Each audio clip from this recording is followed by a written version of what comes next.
Welcome back to my YouTube channel. Make sure to like and subscribe to the channel for more interesting stories like these.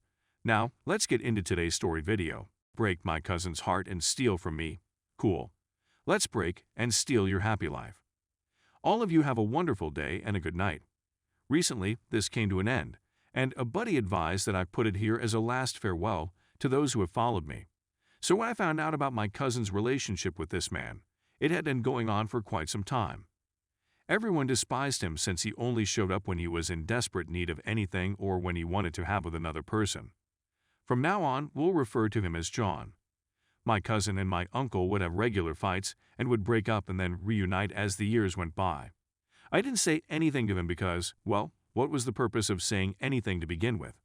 She has matured and is now able to make decisions for herself on a regular basis. When she questioned about my recommendations, I gave them to her without hesitation.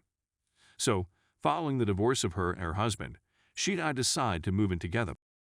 In order to save money on rent, and since we aren't quite ready to live on our own at the moment, yes, she is still with him at this time.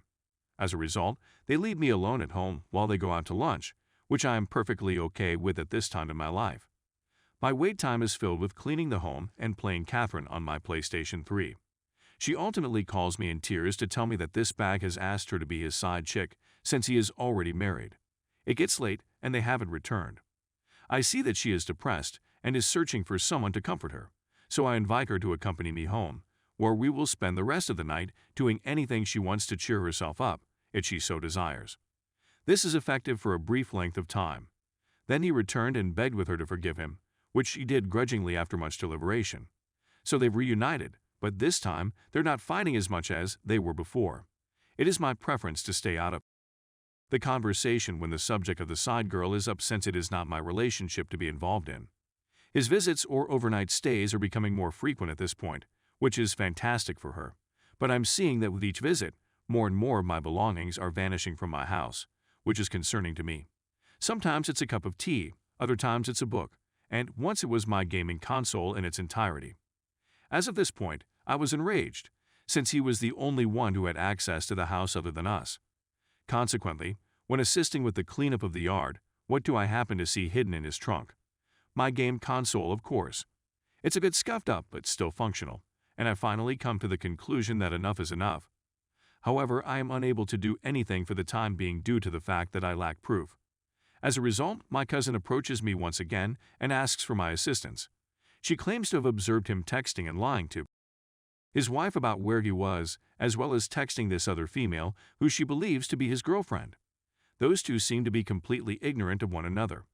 They are also completely ignorant of the presence of my cousin. So she's decided she's had enough of him and comes to me for advice on what to do next. She will bring his phone to my house, and I will take screenshots of his interactions with these females and email them to my cousin's phone as per our agreement.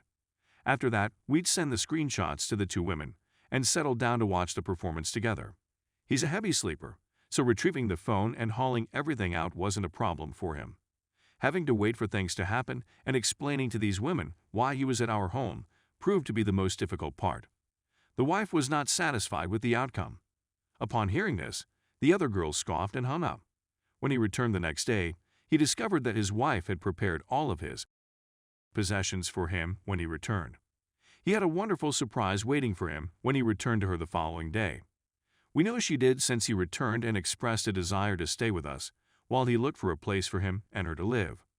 My cousin was rejected, and their relationship came to an end. Story 2. My wife has been lying and cheating on me for months even after catching her in the lie. In order to get started, I should mention that my wife and I have been married for around 9 months. Having been together for nearly a year and a half, we made the decision to be married. During that time span, we've been living together in Florida for at least a year at a time. I was informed by her around Valentine's Day this year that she desired a break from the relationship since she was unhappy with it, and we both agreed that she should take a break.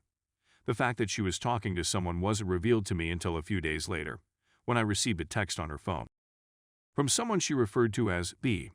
It was only when I challenged her about it that she laughed and said that it was just the name of a student she didn't recognize, so she simply filed it away as such. It wasn't until a week later that I saw messages on her phone from a person identifying themselves as Swiss B, all of which had hearts on them. Later I found out it was the same guy she was lying about. She said that it was a man she met on Snapchat and didn't really care for at the time of the incident. After that, she requested me to leave because she wanted some space after we had a heated discussion regarding these texts and our relationship. When I returned, I discovered her contacting the man again. I was able to read some of the text messages she sent to him before I left the house. I eventually persuaded her to show me the message, and it was at that point that I discovered that she and him were even, and she acknowledged to me that she had sent him a picture of herself in her underwear. I immediately packed my belongings and boarded a plane to Maryland, where I would spend a few days with my uncle.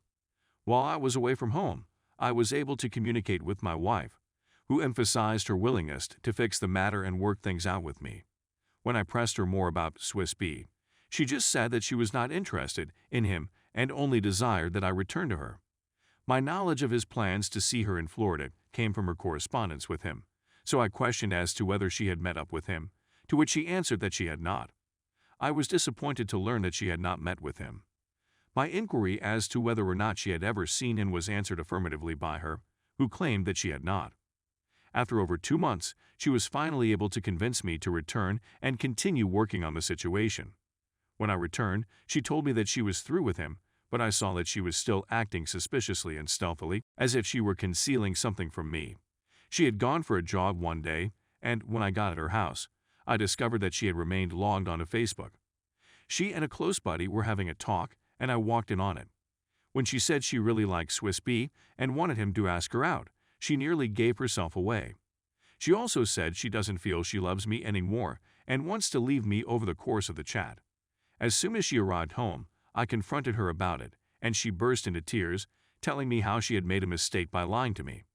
When I informed her I was finished and ready to leave, she confessed that she had realized she wanted to be with me and didn't want him after all. The next day, I realized that she had Skyped him several times. So I decided to give her another chance, which I did until I realized she was still talking to him and Skyping him a week after I gave her the second chance. I begged with her to show me the messages they had exchanged, but she refused to do so this time around. My departure was imminent, so I purchased a plane ticket back to my uncle's place, where I would remain until securing my own apartment could be arranged for me. She wept and pleaded with me not to go, but I persisted. During my layover, I made the decision to give her one more chance, so I rented an Airbnb in the area to stay and cool down for a couple of days during my layover. As soon as I returned, I discovered from a mutual acquaintance of hers that she had been spending time with the guy while I was away, the first time in second. Whenever I confronted her about it, she flatly denied it until I presented her with the facts that her friends had presented to me. To this day, she hasn't recognized anything her friends have told me, and now she's just trying to make me feel horrible for making her detest her friends in the first place. She was the one who messed up, according to her pals, by incorporating them in the story when she should have just told me the truth from the beginning.